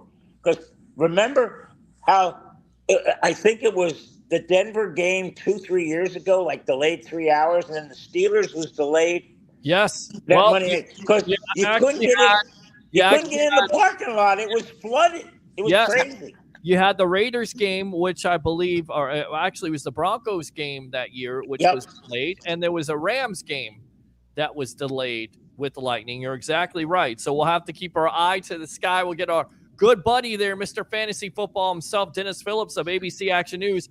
Ask him about the weather forecast and what he's doing with fantasy football. Rule number 7.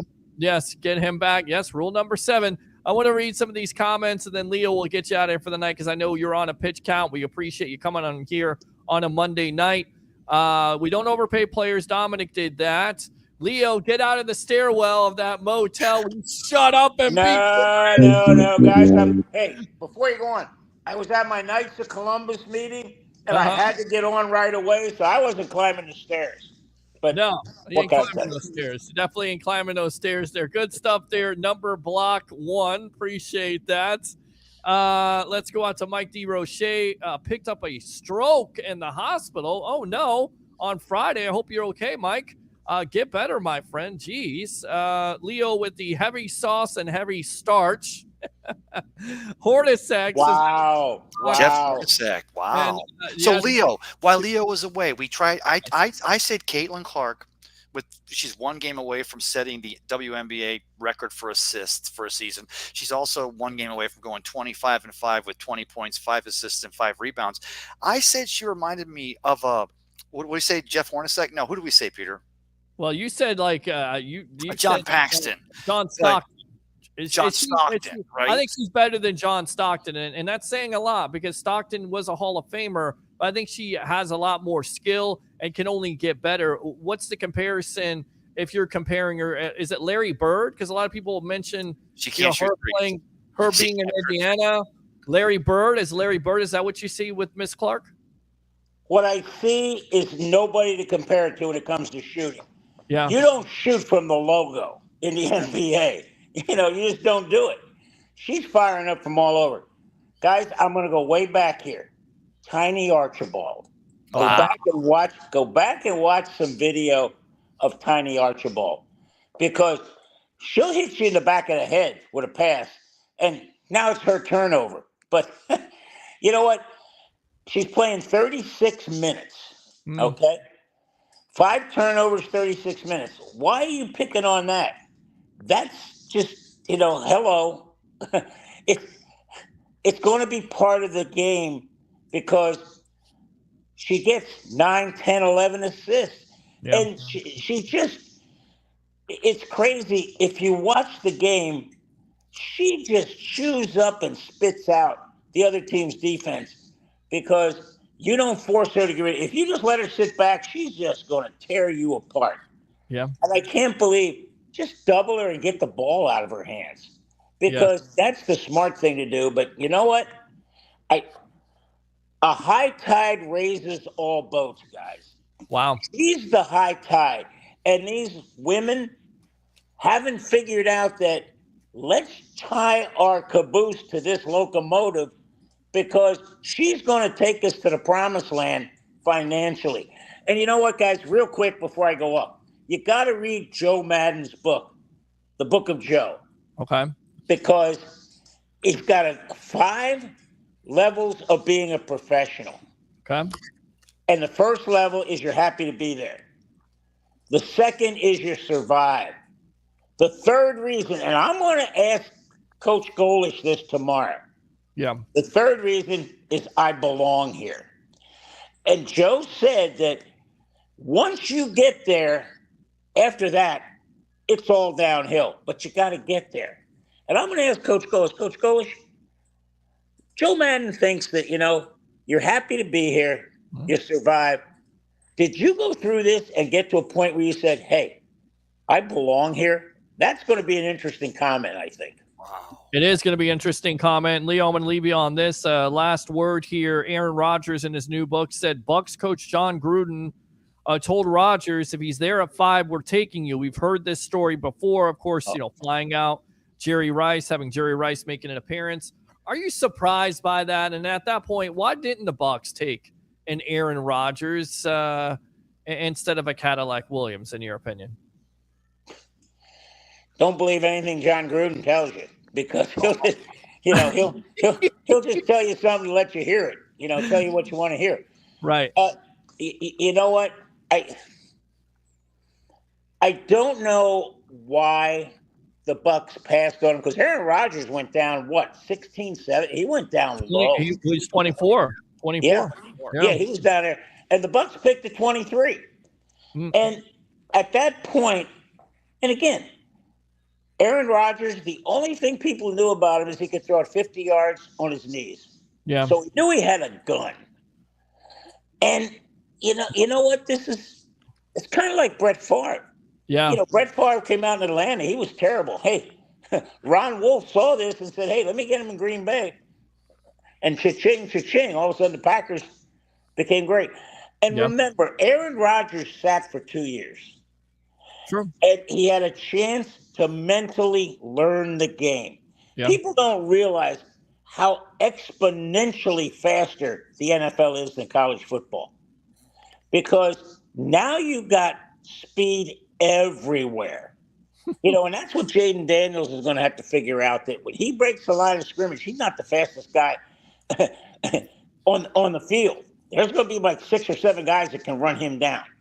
And let's go back to the Super Bowl, guys. Patrick Mahomes running for his life the whole game. Why? Because the Bucs had people that could chase him down. Well, I love the fact that the Packers fans give the Packers crap because they draft Jordan Love when they still had Aaron Rodgers there. And now it's come to fruition 4 years later. It turns out that Jordan Love looks like he does have game. He does. We always knew he did, but he had time to develop, Leo. So I think if you're a team that can afford to spend a first-round pick on a quarterback, even though you still have a franchise guy in the back room, you'll figure it out later. I mean, that's a way to go. It's not necessarily the only way to go, but it's a way to go. So I think that, that's a great point. That I don't know if Aaron Rodgers, with his attitude coming out, and he was a Ted Tedford guy, just like Trent Dilfer, I'm not sure if he was put right into the fire immediately. I'm not saying he never has success, but I'm not sure he has the success he's had over his entire career, as he did getting to sit behind Brett Favre, getting to learn the game, and then going in, blazing. Well, guys, real quick, Peter. Yeah. Does this sound like the Atlanta Falcons right now? When they took Michael Penix? it kind of does. The Bucs were picking fifth at the time, and there was talk in this book that if he lasted into the second round, that they were willing to take Aaron Rodgers, and that would be the San Francisco 49ers, and have him compete with Alex Smith. Of course, the Packers decided to take their quarterback of the future. Speaking of quarterbacks of the future, besides Caleb Williams, who's the guy as a rookie quarterback that makes the most impact in your opinion? Is it Jaden Daniels for the Washington Commanders? Is it Bo Nix for the Denver Broncos, because it looks like he may start? Or is it somebody else in your opinion? Who is it besides Caleb Williams that makes the impact? Well, it's not going to be Caleb Williams to start with. He's not going to be the number one impact. I just think there's so much hype around there. And, yeah, they got weapons, but he hasn't seen an NFL defense. And rookies do not do well. Let's be honest. You know what, guys? I'm going to tell you. Jaden Daniels is going to do well. I'm going to throw a name out there. Joe Milton. Oof. Okay. Joe Milton. Keep an eye on what's going on with the Patriots. He is just lighting it up there. And remember, he doesn't get hurt. He may go in that top 5 or 6 picks. Well, Leo, I gotta disagree with you there. Brock Purdy, Mr. Irrelevant, would say, how's a 5th rounder like Joe Milton end up making an impact in his rookie season? That's a great point, because at the end of the day, no one knows the size of the dog in a fight. It's the size of the fight in the dog, and Milton seems to have that. And it always goes back to what the Washington franchise did at the time. They draft RG3, and then the 4th round they draft Kirk Cousins. RG3 gets hurt, and then bam, here comes Cousins as a starter. So you just never know. And Milton may outplay Drake May at this point. They saw some flashes of brilliance. You have Drake May, you have Michael Penix, but the guys right now, Bo Nix with Sean Payton, that may work out. Or, of course, another rookie quarterback. We'll see what happens. Leo Haggerty, thanks a lot. By week 6. I'm telling you, Penix is starting by week 6. That's my prediction. I think that Kirk Cousins is going to see the Buccaneers defense the first time. He's going to remember what happened last year in Minnesota and that pursuit. But, I mean, I'm not wishing him bad ill, but I think Penix, a guy like Penix, if the Falcons don't have that right out of the block success, I think it behooves them. Still not a Leo word, but I'm trying to not put a Penix in there. And, of course, Penix being a hometown kid right here from Tampa Tech, we're all rooting for him a little bit. I got to ask this question before I get you out of here. Are you disappointed that the Falcons didn't play Penix? Because Raheem was asked about this, and he said, we've seen everything we need to see from Michael Penix, but here's a great opportunity to get him those reps and get him those opportunities. And cause a controversy. Not necessarily the game time situations, but do you agree with that decision? What are the Atlanta Falcons thinking there? Like Ray said, are they trying to not have that quarterback controversy with him and Cousins by not playing him that much in the preseason? Oh, there's no controversy up in Atlanta. It's Kirk Cousins' job. The only way he loses that job is he gets hurt. Because this was Arthur Blank's decision. He said to the team, he said to his people, we're taking Penix if he's there. Yeah. And that was, relayed to me out of Atlanta, that this was an owner's decision. And I'll tell you what, right now, with them, signing Juden, and all of a sudden they got the safety, the free agent Simmons from Denver. Yeah. I tell you what, Peter, Ray, we sat here last year and said, thank God Atlanta doesn't have a quarterback or a defense, or they'd be really tough. Well, guess what? They got it now. Well, I'm telling you, They're going. If Kirk Cousins is lining up Week 17, that team is going to be at least 10-6 going to the last game. And then not even Arthur Blank is a coach. He was a coach last year. We're like, is he going to finally figure out how to use a tight end, having been a tight end coach in Tennessee? Arthur Smith, I'm sorry. Yeah, and the fact of the matter is now they got Raheem Morris, so you're going to get an aggressive defense. Pitts, you know what, Ray? You hit the nail on the head. Pitts is going to have an all-pro year because he's got a quarterback who knows how to use a tight end. Ouch. You know, this was this. Hey, fellas, the Sandman's beating the hell out of me here, so I better get off. All right. Have a great day. Hey, Peter, tell everybody you got 3 of the 4 horsemen heading out to USF on the 31st, right here on now. Yeah, let me go ahead and put this out there. You know, in Sean's birthday, you know, my goal was always to get him credentialed because I always saw greatness in him. I see the same thing with Tampa Bay Ray Kennedy, who I met in 18 and 19 on the sidewalks of Fergs. He's a made man now. He's credentialed. Also, Harry the Greek.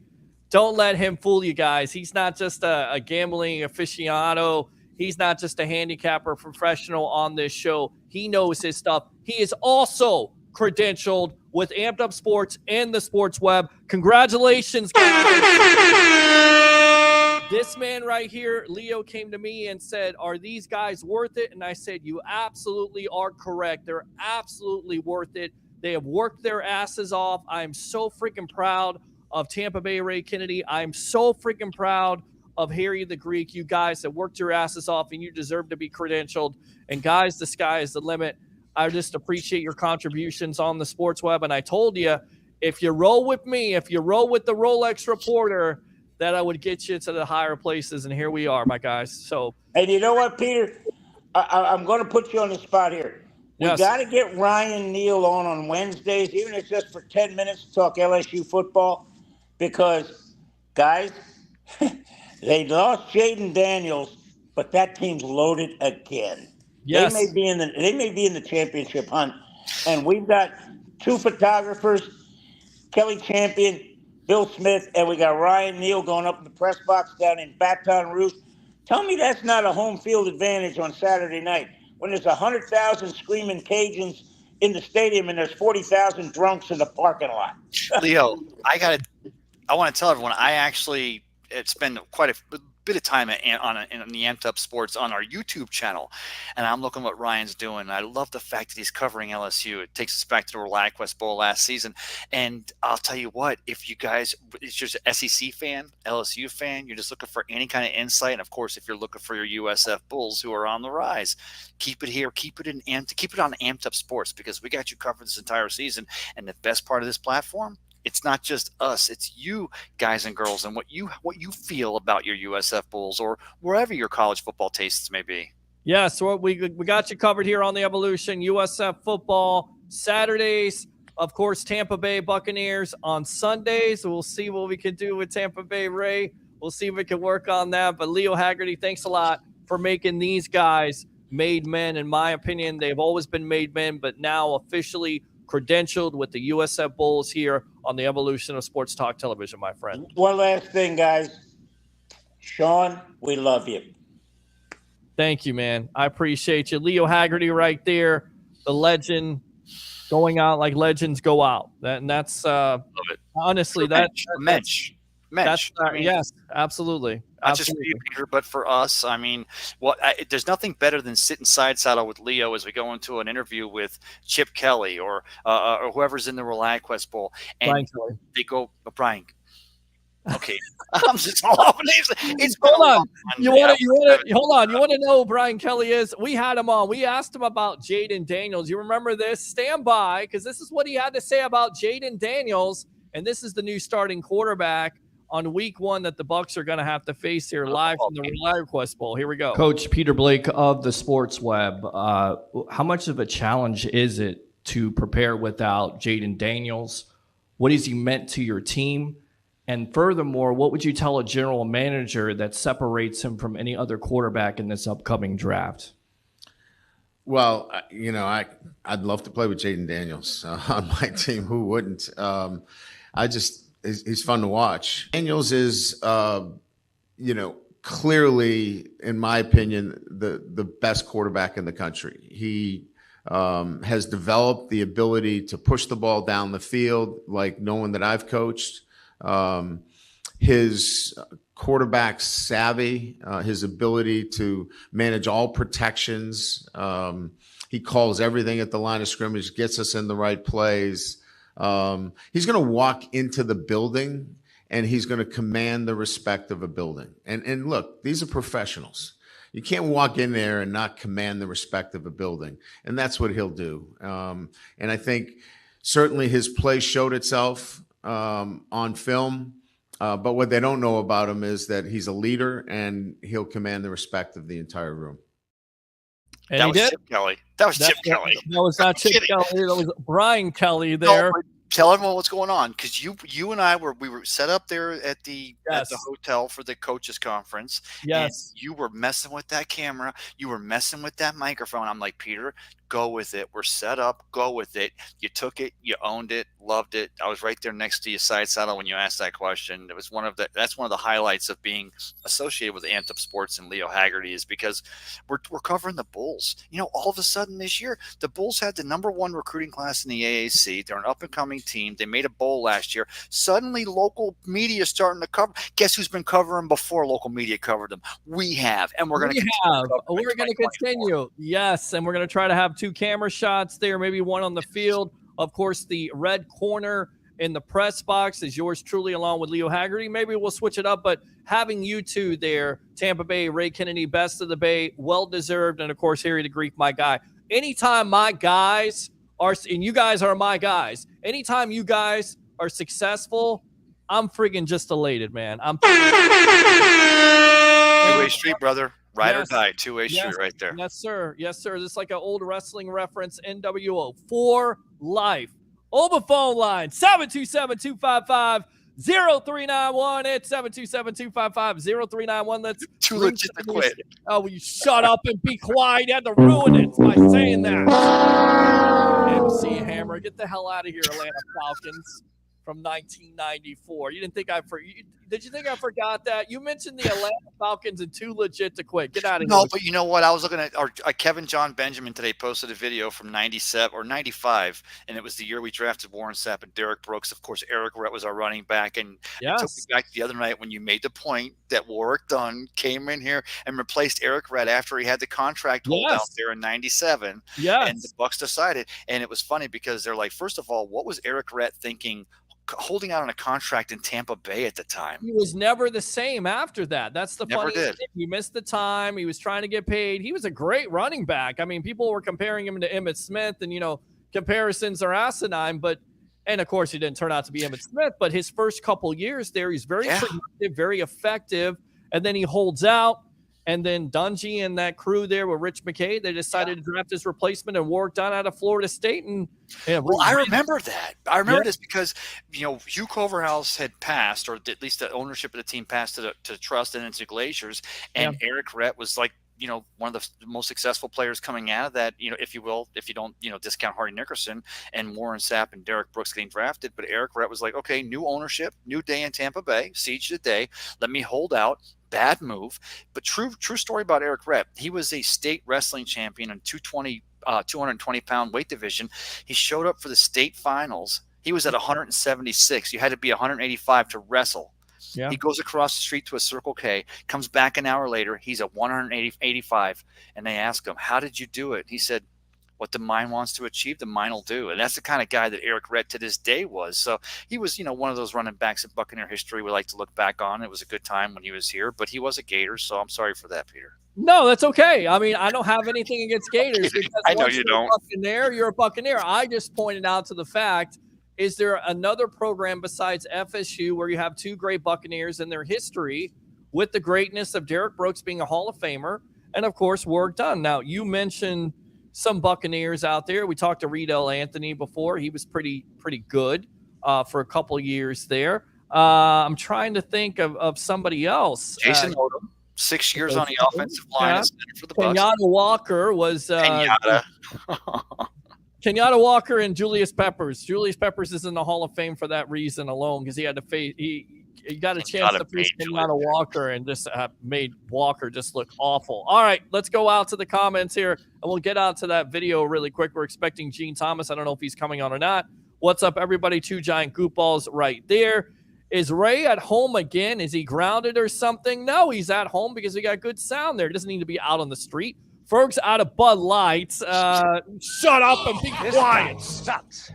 Let's go out to Christopher Cole. I'm not too sold on Love yet. I think a lot of people are sold on him from, what he had, but it's a small body of work. I'm not seeing. Now he's got Josh Jacobs. Well, you got Josh Jacobs and the Dobbs as a wide receiver. Can Christian Watson, the Tampa Tornadoes, stay healthy? I mean, they have the weapons there. They have a plethora of wide receivers there. Yes, Leo Word. APB for the Sandman. Absolutely enter Sandman there. And Mensch on the bench. You got Minshew being the new starter of the Raiders. That was the other story there when it comes to quarterbacks. What about you? Besides Caleb Williams, is Bo Nix a guy that you think will have success under Sean Payton? Or do you think it's Jaden Daniels with the Washington Commanders? Who has more success in your opinion?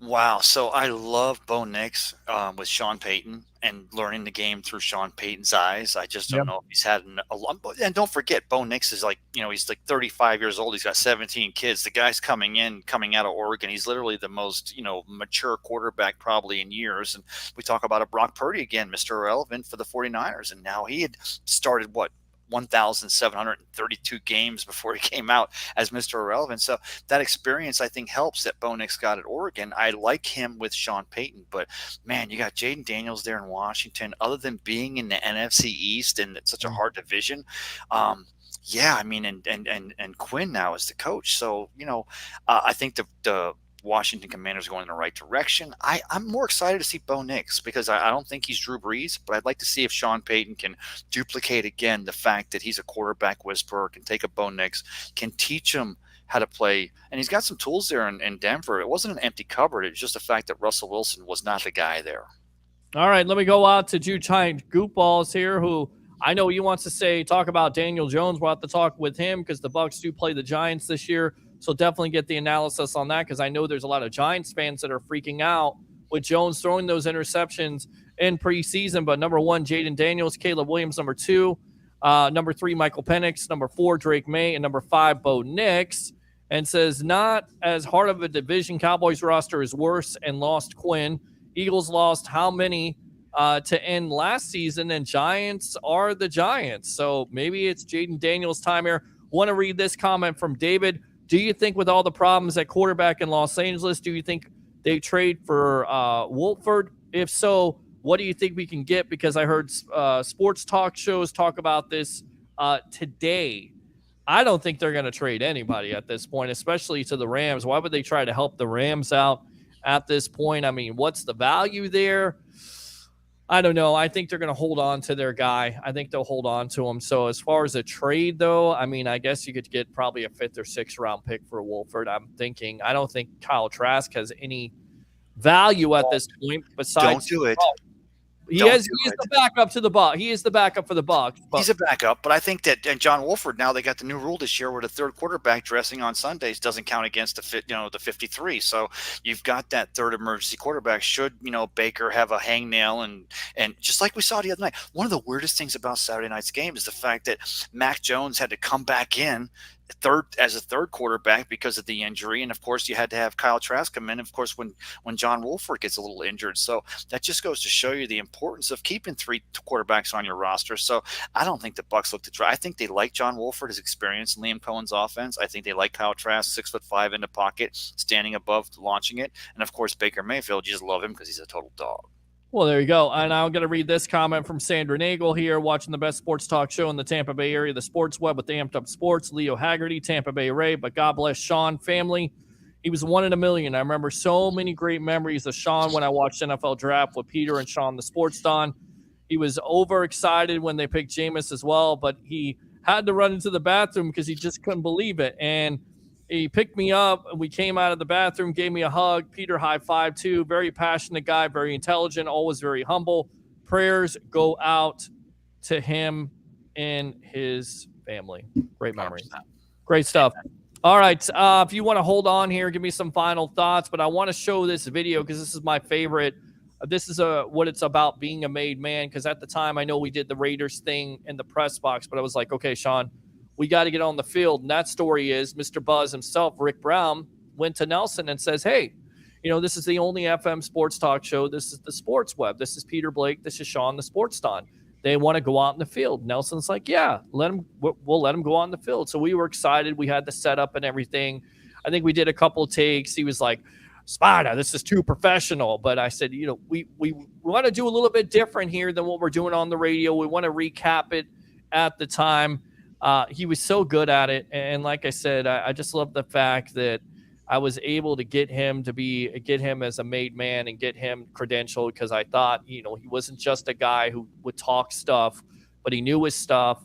He knew what he was doing. And you watch this video and you could see it being unlocked right before your eyes here on the evolution of sports talk television.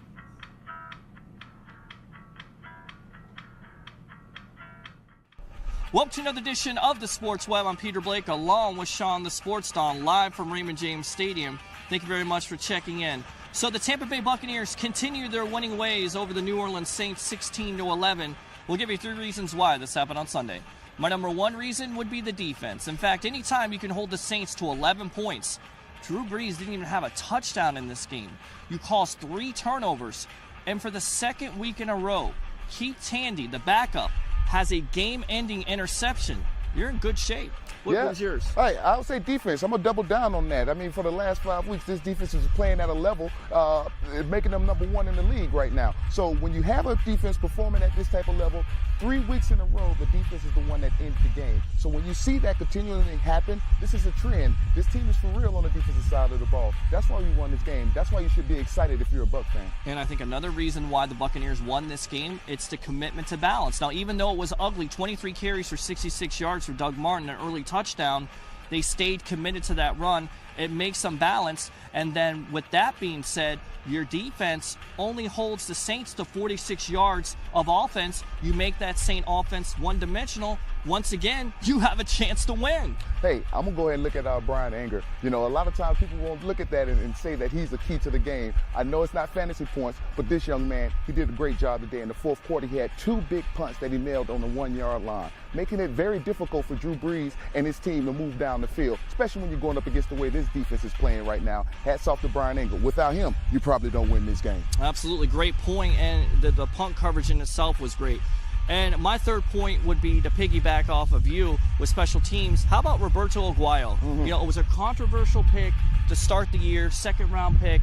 He's missed some easy field goals, but tonight he was money. 3 for 3, no missed kicks, and those points were crucial in this ugly win versus the Saints. And my last one would be mentally tough. I talked about that earlier in the year. This Buck team, they stayed mentally tough. You had a grinded-out game. You like to see a Buck team win a game like this. It's familiar. It smells familiar like it used to be back in 2002 with the great Warren Sapp days. This team was able to do that. It's not going to always be pretty, but they showed that they can stay the course. And I know Dirk Cutter and the coaching staff got to be happy about that. And I think Dirk Cutter said it best. It's also about this defense is back. And it's like Jameis Winston said in the press conference, even though it's an ugly win, a win is a win. And that's why the Tampa Bay Buccaneers stay atop the NFC South at 8-5 by beating the New Orleans Saints 16-11 to match their franchise streak of 5 in a row. You know the last time they did that, Sean? I know you're going to say. 2002. What happened then? They won the Super Bowl. Are you calling for a Super Bowl right now? Hey, look, anything is possible. If this team can get in the playoffs, they got on a roll already. In the 3 phases of their game, offense, defense, and special teams, anything is possible. It's just like I said at the beginning of the year. I thought this team was a 10-win team and could make the playoffs. They're only 2 wins away. I'll just say slow your roll. Let's get to 9-5 first. Then we'll start talking about 10-5. That's what you say. For another edition of the Sports Web, I'm Peter Blake, along with Sean, the Sports Don. And we are giving you something to think about. See you on Saturday from 3 to 5. That's right. The only FM sports talk show in the Tampa Bay area, the Sports Web, from 3 to 5. Bring your passion. Bring your excitement. Just don't bring any nonsense. Mm-hmm. Perfect. Way too soon, Peter. We lost Sean way too soon. Yep. And I'll tell you what, from the moment I was in that radio station with you guys, I realized the chemistry you two had. And I mean, he was just, like I said, when I say it flowed, Yeah. it flowed. And that was what made Sean. He was, and the thing was, at the time of the radio station, doing that, we did get credentialed, but we had somebody at the radio station that said, "Oh no, they don't work for the station," so Sean wasn't able to come along. And I think at that point, Sean saw how good he was, and I saw how good he was, but he was heartbroken after that because we couldn't get back out there again. But he not only did the stand-ups, he was interviewing players. And it reminds me of you and Harry, how you guys always say, well, we're not really media guys. You are media guys. You guys are definitely good enough to be on that camera, in front of that camera, all the years that you put in. Same thing with Sean. And my goal was, damn it, him dragging I was going to drag him out there, him, kicking and screaming to get credentialed. And we had a little bit of time there, and we got him credentialed, and I think he was happy about that, and you could see, man, he had a future, man. He definitely had a future in this business, and I think we could have went a long way, but it is what it is. It's God's way, and we'll continue to remember him on the evolution of sports talk television. Any final thoughts here, Tampa Bay Ray? Yeah, the common denominator from Sean up through Harry and myself, of course, Peter, is you. And that's why I've told you I'm ride or die with you anytime, brother. Because first of all, you're like a Rain Man with the statistics. You remember games that I can barely remember the dates or years. And you remember the exact hour of day that the Buccaneers locked the win in. But I just want to keep the spotlight tonight on Sean, and the fact that I only met Sean a couple of times, only had a chance to do like one really great show with him, and that was when I came out there to the studio and we did that radio show. I sat right next to him, and I'll tell you what, not only did he flow, not only did he have this surety, not only did he have this unbelievable confidence in himself, but again, like his sister and like the Godfather was saying earlier, not going to be facetious, not going to come to you like I'm better than you. I'm just going to tell you what I know, and then just so happened that what Sean knew was right. So we lost Sean way too soon. I hadn't seen that video you just showed there. I love it. I would pay money to see you two again, and maybe someday we'll all be together sometime celebrating in the great luxury box in the sky there just above Raymond James. But lost Sean way too soon, so I'm glad you did this tribute show tonight, because at the end of the day, everything we're doing here, talking sports, talking life, whatever we're talking about, if we can't remember where we came from, then why the hell are we bothering going to where we're heading? Perfectly put, man. Great stuff as always, Tampa Bay Ray Kennedy. Congratulations, my friend. Credentialed with USF. We'll see what we could do with the Tampa Bay Buccaneers. You just keep on riding with the Rolex Reporter, all right? Love you, brother. And we call that sports swag, by the way. That's what that's called. That's what Sean had. That's what I have. That's what you have. That's what Harry has. That's what everybody has here on the evolution of sports talk television. I said it. Sports swag. Thanks a lot for your time here on the Sports Web, boss. All right? Always a pleasure. Good stuff, man.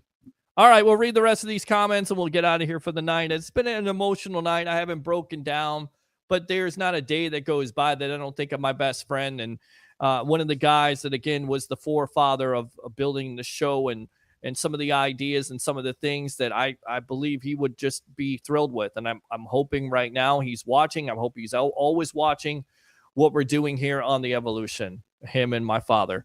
Red came to my elementary school in Bartow, Florida, ate lunch with his sister and niece, and I got an autograph somewhere.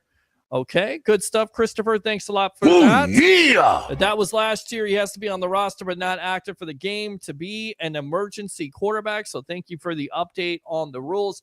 Thanks a lot to all the guests tonight. Mr. Sam, the Godfather, at 10:10 a.m. fame there. The Sports Mob, thanks a lot for coming on the evolution of sports talk television. As always, Tampa Bay Ray Kennedy, the legend himself, Leo Haggerty, Sean, the Sports Don's sister, and all of you guys, because like Sean used to say, he loved the Tampa Bay sports fan, and he loved giving you guys the opportunity to have a voice. You have a voice here on Monday. You have a voice here on Wednesday. You have a voice before Bucs games and after Bucs games, as we will be getting out to tailgates, doing this remote thing after Bucs games on the field, hopefully like we were in collaboration with the JP Peterson Show. And, of course, Saturdays, USF football, covering it all for you guys. You guys are the lifeblood. You are the reason why we do these type of shows. So like and subscribe to the Sports Web on YouTube. Friend me on Facebook at Peter H. Blake, and do 3 things for me on Sean the Sports Don's birthday.